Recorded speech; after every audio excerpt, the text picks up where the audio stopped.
সন্তান ভূমিষ্ঠ হলে তো কান্না করে, কিন্তু এই শিশু সন্তান কান্না করে না কেন? এই শিশু সন্তান তো চোখ মেলেনি, তবে কি এই শিশু সন্তান মৃত?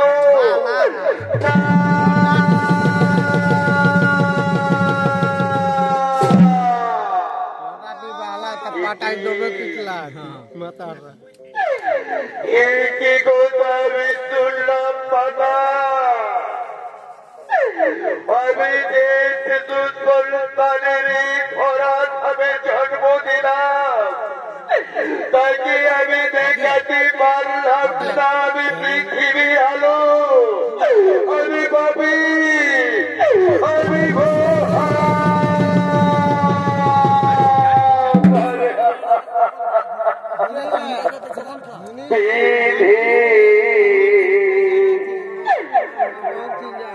কলমে নাই কালি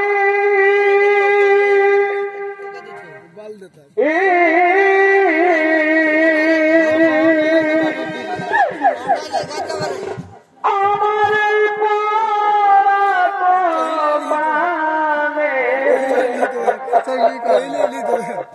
এই কি লেখা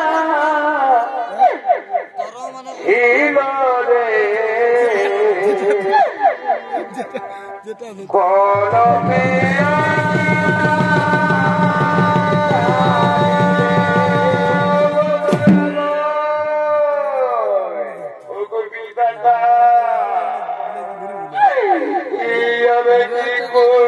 পাপের ফল মিলে দয়াময়, ওখানে ভোর ছেড়ে গেছে স্বামী, তবু সান্ত্বনা ছিল আমার গর্ভের সন্তান।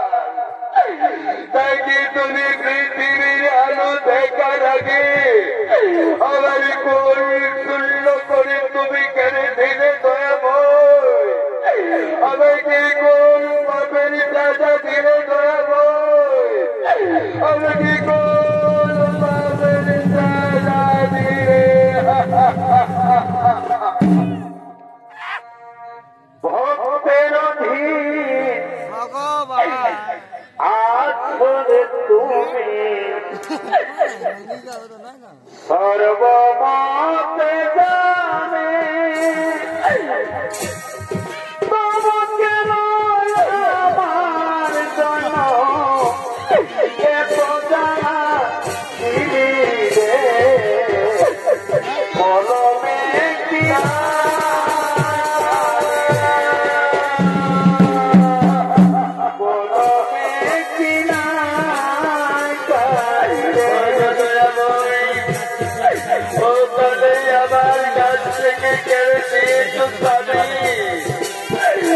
তবু আমার সান্ত্বনা ছিল আমার গর্ভের সন্তান। তাই তুমি পৃথিবীর খাদ্য দেখা থাকে আমার কোন শূন্য করে কেড়ে দিলে তো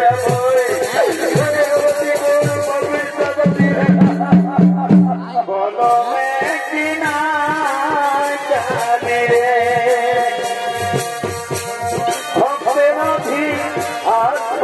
তুমি সর্বমতে জানে, আমার জন্য এত জানা দিলে বলবে কিনা?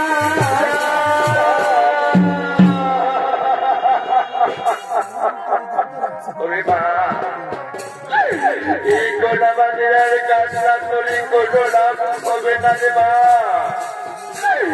এই গোটা বাজারের ভাষায় ওই দ্বারকা জীবনী ভগবান শ্রীকৃষ্ণ, আমার এই করে দ্বারকা জীবনী ভগবান শ্রীকৃষ্ণের গরিব শহর কোথায়? কোথায় প্রভু দোলার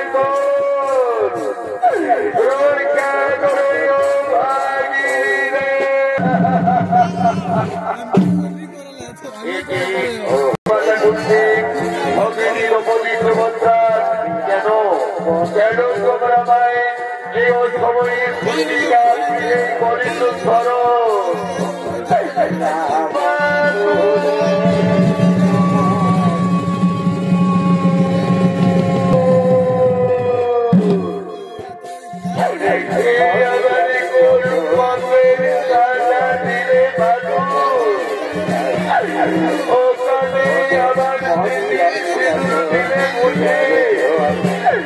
তবু আমি আমার সন্তানের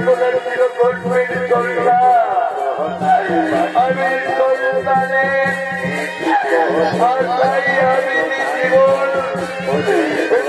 রেখেছিলাম। আমি আমার কোন কেড়ে দিলে দয়া ভয় কেন তুমি আমার কেড়ে আমাকে কেড়ে দিলে দয়া ভয় আমি বাপি আমি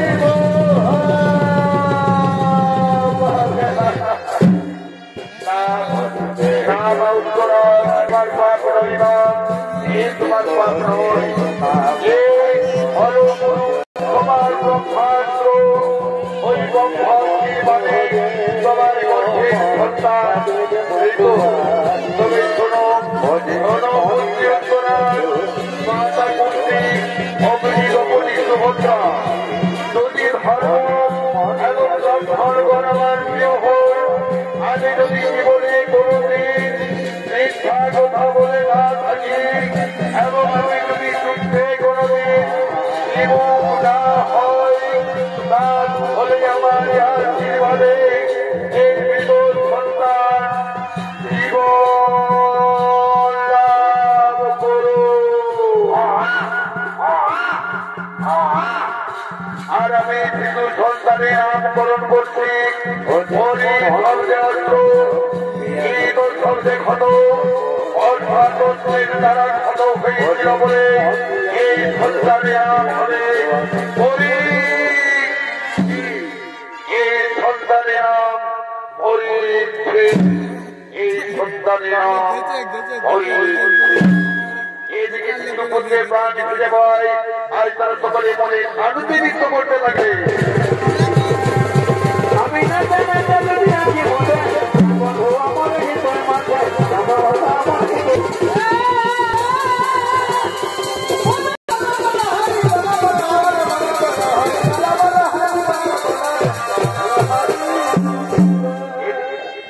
এদিকে বিদ্যারক্তি ফেরেছিল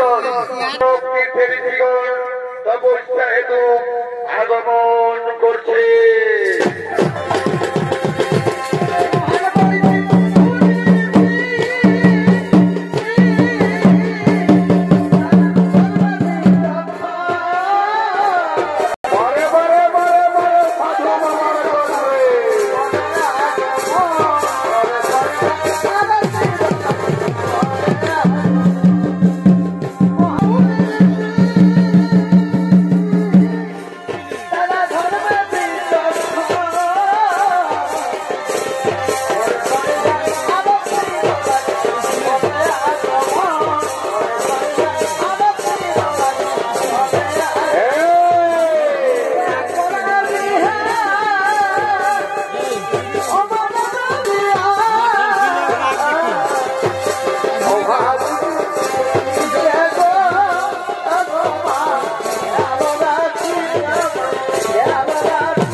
রাজকুমার সম্মুখে নারী সাজিয়ে তার উদরে কিছু কাপড় চড়িয়ে গর্ভবতীর আকার দিয়ে মনীষীদের সাথে রক্ষরসিকতা করার জন্য আগমন করছে।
ওই দেখ মনি ঋষি গন্তব্যের তো তুই জানিস ওরা অতীত বর্তমান ভূত ভবিষ্যৎ ওরা সবই বলতে পারে। তাই চল ওদেরকে জিজ্ঞেস করি তোর গর্ভে কি সন্তান আছে, পুত্র সন্তান না কন্যা সন্তান? বলে ওই মুনিবর শুনছ? আচ্ছা বলুন তো মুনিবর, আপনার তো অতীত বর্তমান ভূত ভবিষ্যৎ আপনারা সবই বলতে পারবেন। তাহলে বলুন মুনিবর, এই নারীর বড় ইচ্ছা এইখানে পুত্র সন্তান জন্ম দেওয়া। আপনার অতীত বর্তমান ভূত ভবিষ্যৎ যদি সবই বলতে পারেন, তাহলে বলুন মুনিবর, এই নারীর গর্ভে কি সন্তান আছে, পুত্র সন্তান না কন্যা সন্তান? বলুন মুনিবর।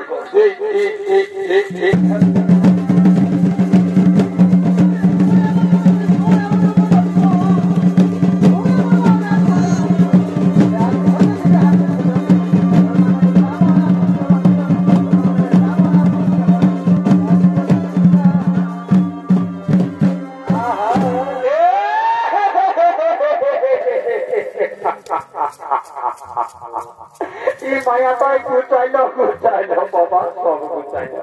সালায় তো লোকজন বসে আছে, ঘরের কাটা কাটি ঘুরাঘুরি সবাই বসে আছে, আর এসে খতায় বসে দেখ না আমার পেটে পিঠা আছে, দেখ না আমার পেটে পিঠা আছে। পরে পরে তো ছা হওয়ারে সালা তোর মাসে মাসে ছা। এইদিকে শোনে, এইদিকে আয়, এখন লাতে ঢুকছে, তখন সময় সময় দুল কিটেছিল। এইদিকে এইখানে দাঁড়া, এইখানে দাঁড়া। তোর গর্ভে কি সন্তান আছে আমি সব জানছি, এইখানে দাঁড়া। বাবা সাধু শুনছেন? এই যে আমাদের নারী, এর বড় ইচ্ছা একটা পুত্র সন্তান দেওয়া। আপনার তো অতীত বর্তমান ভূত ভবিষ্যৎ সবই জানবেন, কিন্তু বলতে পারবেন এই নারীর গর্ভে কি সন্তান আছে, সন্তান না কন্যা সন্তান?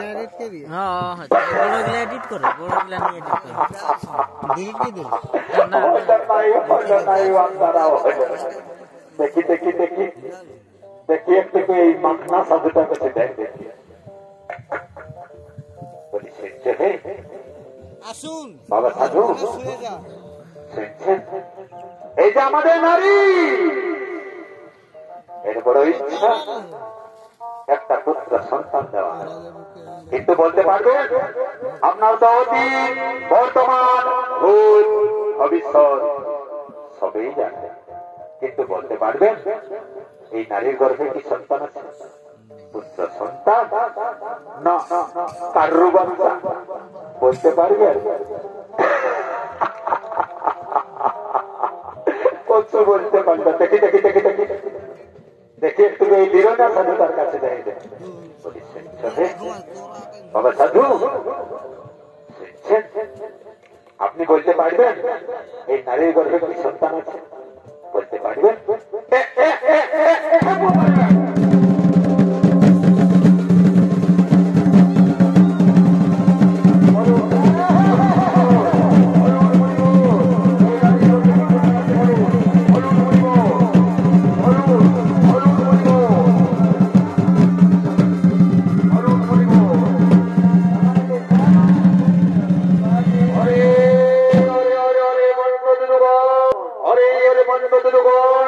রাজকুমার সম্মুখে নারী সাজিয়ে তারু দড়ি কাপড় চড়িয়ে গর্ভবতী আকারকে মনের সাথে করলিলাম মর্ষিকতা। অরে অরে বন্ধ দুদুগণ, মুসল হইবে নারীর কুলের নাশন, আর সেই মুসল হতে হবে যদু বংশ ধ্বংস, যদু বংশ ধ্বংস, যদু বংশ ধ্বংস।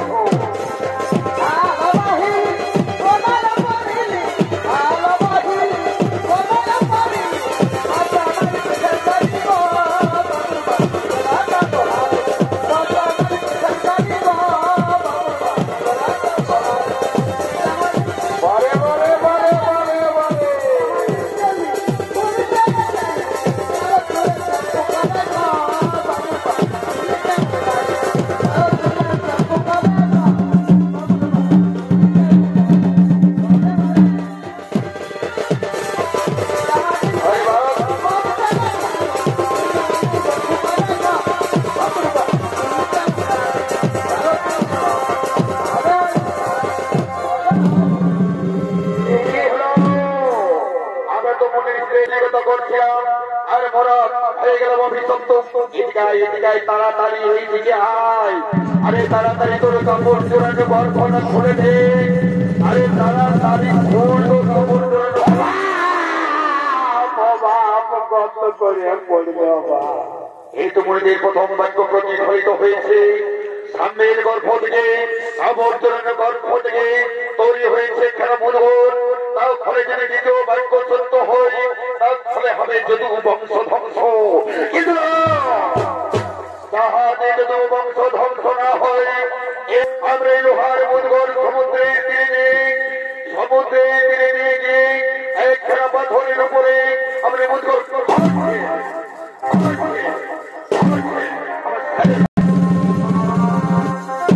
দর্শক মন্ডলী সমস্ত যাদব যুবকগণ সেই লোহার মুদগরকে সমুদ্রের তীরে নিয়ে গিয়ে একখানা বড় পাথরের উপরে তারা পালা করে ঘষতে লাগলেন এবং ঘষতে সেটি যখন খুব ছোট্ট হলো সেটিকে তারা উপেক্ষা না করে সমুদ্রে চলে নিক্ষেপ করলেন। লৌহ এবং পাথরের ঘর্ষণের ফলে যে মিহি মিহি চূর্ণ ফেলা সেই ফেলা জমা হতে থাকলো প্রবাস বৃদ্ধি। সে এক অলৌকিক ব্যাপার। লৌহ চূর্ণ তো বীজ নয়, তবু তার থেকে জন্ম নিল এক ধরনের ধারালো ঘাস, যার নাম এরকা ঘাস। এইদিকে সমস্ত যাদব যুবক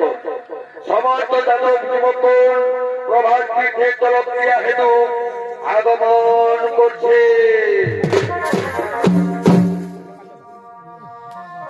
দিদিল ধীর ঢেকি খাল ভরার ঘরে। আরে বাপ, ও দিদিল ধীর ঢেকি খাল ভরার ঘরে। সময়ে সময়ে আসে এগো, সময়ে সময়ে আসে। কি হলো আমাকে জানে মরে দিদিল ঢিল ঢেকি খাল ভরার ঘরে। খাবার বেলায় কুড়ে কুড়ে কামের বেলায় লড় বড়িয়া। এগো খাবার বেলায় কুড়ে কুড়ে কামের বেলায় লড় বড়িয়া। এগো চাষের ধান পোষরমটা, এগো মুড়ি পিঠার করেছে নাই পোষরমটাই কাঁদে দিদিল ঢিল ঢেকি খাল ভরার ঘরে। ও দিদিল ঢিল ঢেকি খাল ভরার ঘরে। দিদিল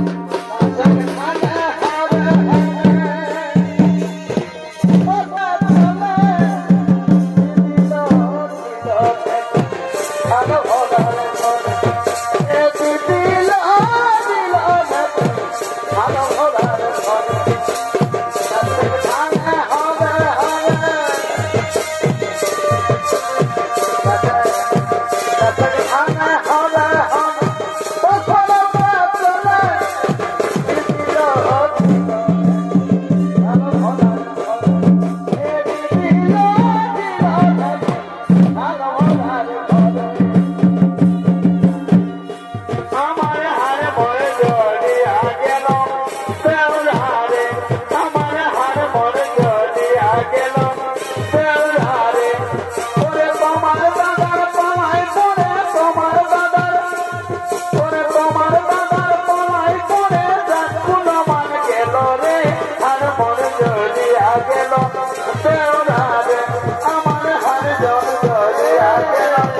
পরিধানে জলক্রিয়া হেতু আগমন করছে।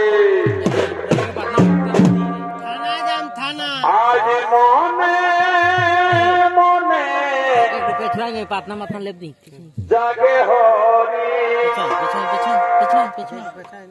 আজ বনে বনে জাগে হরি, আজ মনে মনে জাগে হরি, আজ বনে বনে জাগে হরি, আজ বনে বনে জাগে হরি, আজ মনে মনে জাগে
আমাদের তরবারি তরবারি বিরুদ্ধ করে ভবন্ত তরবারি ভজা হয়ে গেছে।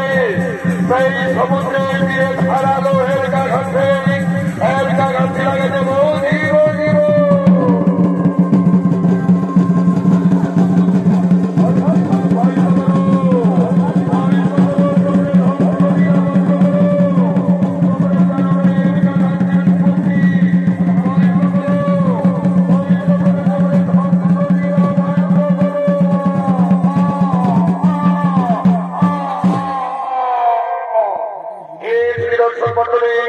রাজকুমার সামনের নিকট হয়ে যে মুদগর সৃষ্টি হয়েছিল সেই মুদগর থেকে জন্ম নিয়েছিল ধারালো এলাকাঘাট।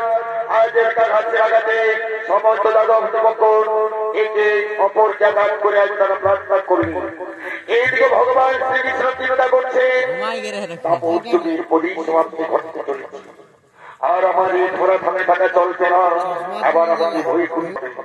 তাই ভগবান শ্রীকৃষ্ণ চিন্তা করতে করতে এক বট বৃক্ষের তলায় বসে পড়লেন। আর দূর থেকে ভগবান শ্রীকৃষ্ণের রাজা চরণকে হরিণের মুখের মতো দেখা যাচ্ছে। আর অপর দিক থেকে জোড়া নামে এক বেদ বিজয়া শিকার হেতু আগমন করছে।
আগমন করেছি। আজ আমি সারাদিন তন্ন করে সারা জঙ্গল খোঁজ করে একটা পাখি পর্যন্ত আমি শিকার করতে পারি না। তাহলে যে আজ আমি খালি হাতে আমাকে বাড়ি ফিরে যেতে হবে। না না, আমি তো খালি হাতে কেটে বাড়ি ফিরে যেতে পারি না। আমি তো খালি হাতে কেটে বাড়ি ফিরে যেতে পারি না। খালি হাতে আমি যদি বাড়ি ফিরে যাই তাহলে আমার পিতা মাতা স্ত্রী শিশু সন্তান আমার সকলের অনাহারে অনেকটাই তারা দিন কাটবে। দাদা, কেমন করে যেভাবে হোক আমাকে পশু শিকার করতে হবে, আমাকে পশু শিকার করতেই হবে। আমি কিছুতেই আমি কৃষ্ণ হচ্ছে বাড়ি ফিরে যেতে পারি না। এটি হয়তো মোড়ে একটা হরিণ লুকিয়ে রয়েছে। হয়তো হরিণের মুখ ওকে আমি কিছুতেই পালিয়ে যেতে যাবো না। ওকে আমি যেভাবে যেমন করে হোক ওকে আমাকে নির্বিঘ্ন করে ওকে আমাকে শিকার করতেই হবে, শিকার করতেই হবে। আমি কিছুতেই পালিয়ে যাবো না। আহা, আমি আপনি কিছুতেই পালিয়ে যাবো না।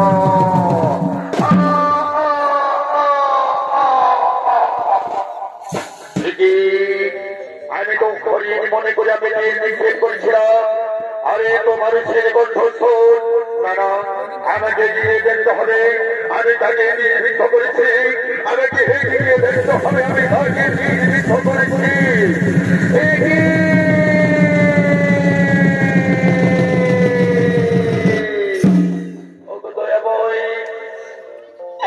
আমি তো হরিণ মনে করে নিক্ষেপ করেছিলাম প্রভু। সেই তীর আপনার চরণে লেগেছে। আমি মহাভাবী, আপনি আপনার সুদর্শনে আপনি আমার সংসার করুন প্রভু। আপনি আপনার সুদর্শনে আপনি আমার সংসার করুন। আমি না না জনাবে, এই তোমার পাপ নয় জনাবে, এই তোমার পাপ নয়, এই হলো আমার পূর্ব জন্মে তোমাকে দেওয়া আশীর্বাদ। আমি যখন বেলা যুগে রামচন্দ্র রূপে ধরা ধাপে অবতীর্ণ হয়েছিলাম, তখন তুমি ছিলে বালি পুত্র অঙ্গ। আমি তোমার পিতা বালিকে বধ করার পর আমি তোমাকে বর দিতে চেয়েছিলাম, তখন তুমি আমার কাছে বর চেয়েছিলে। তুমি বলেছিলে আমি যেন পৃথিবী হত্যার প্রতিশোধ নিতে পারি। তখন আমি তোমায় বলেছিলাম এই জন্মে নয়, বড় জন্মে, এই বড় জন্মে অর্থাৎ এই দাপর যুগে আমি ধরাধামে জন্মগ্রহণ করেছি ভগবান শ্রীকৃষ্ণ রূপে, আর তুমি জন্মগ্রহণ করেছো চোরাবেদ রূপে। এই তোমার পাপ নয় জনাবে, এই তোমার পাপ নয়, এই হলো আমার মূল জন্মে তোমাকে দেওয়া আশীর্বাদ। না প্রভু, আমি আপনার চরণে দিয়ে দেখে করবে মহাপাপ করেছি। আপনি আপনার চক্রকে আপনি আমায় সংসার করুন।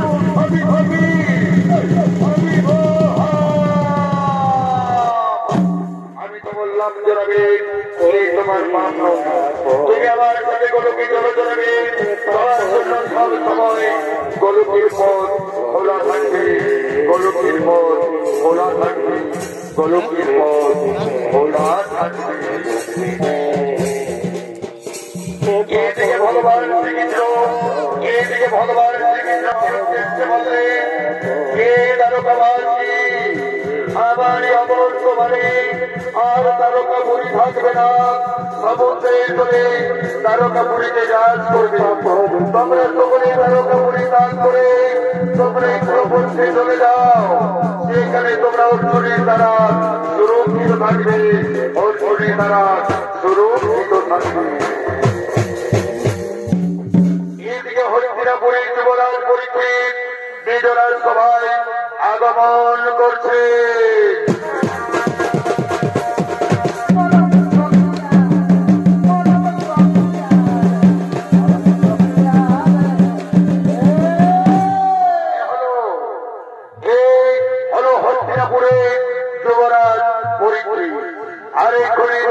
পরীক্ষিতের অভিনয় আপনাদের আলোকুল ভাষিত মহারম্ভবঞ্চিতাভিনয় করে দেবে গিয়াসউদ্দিন আনসারীর বড় ছেলে কাইমউদ্দিন আনসারী।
বসে আমায় একটু জায়গা দাও মায়ের মনে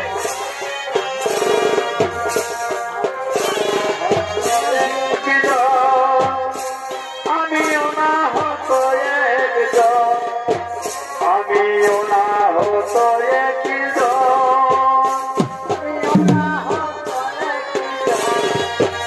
আমি অনেক কিছু করেছি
আমার রাজত্বে বলি আগমন শোনুন ধর্মদেব, আমি আপনার কথা দিচ্ছি, আমি যতদিন হস্তিনাপুরে পৃথিবীতে থাকবো আমার রাজত্বে আমি কলির প্রভাব বিস্তার করতে আপনি নিজ আলোয় অরহ গমন, নিজ আলোয় অরহ গমন, নিজ আলোয় অরহ গমন।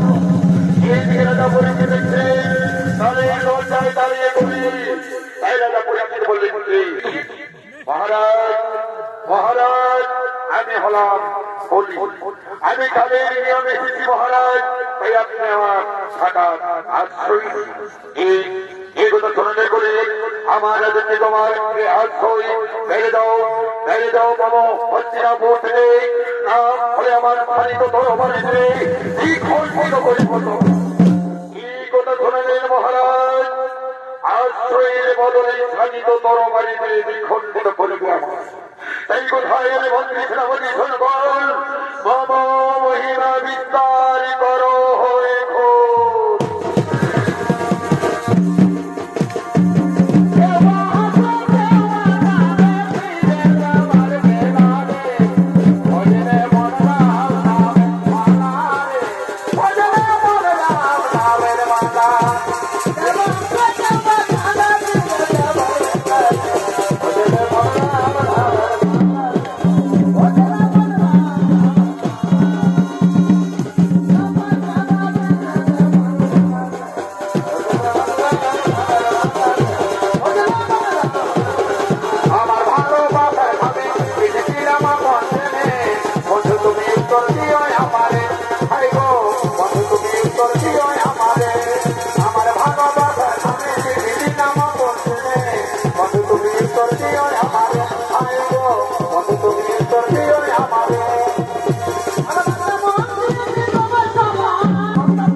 করা মহাপাপ। তাই রাজা পরীক্ষিত বললেন, শোনো শোনো বলি, আমি তোমাকে 4টি স্থান দিচ্ছি, দুধ ক্রিয়া, সুরাপান, প্রাণী হিংসা আর পর স্ত্রী সঙ্গ। এই 4টি স্থানে তুমি বসবাস করে তুমি তোমার মহিমা বলিবে প্রকাশ। বলি বললেন, মহারাজ মহারাজ আপনি আমায় সুবর্ণ দান করুন। রাজা পরীক্ষিত বললেন, বেশ, আমি তোমায় সুবর্ণ দান করলাম। আর মিথ্যা, মার্গ, কাম, হিংসা, শত্রুতা এই 4টি স্থানে বসবাস করে তুমি তোমার মহিমা বলিবে প্রকাশ। তুমি তোমার মহিমা বলিবে প্রকাশ। বলি বললেন, আমি খুশি মহারাজ, আপনার তো এই 4টি স্থানে বসবাস করে আমি আমার মহিমা বলিব প্রকাশ। নমস্কার নমস্কার আপনাদের মহান মন্দির সম্প্রদায় এই সৌনিক তুলে ধরেছে ভগবান কথা মঠধামে কলি আগমন এই বলে হলি সমাপন। জোহার জোহার জোহার নমস্কার।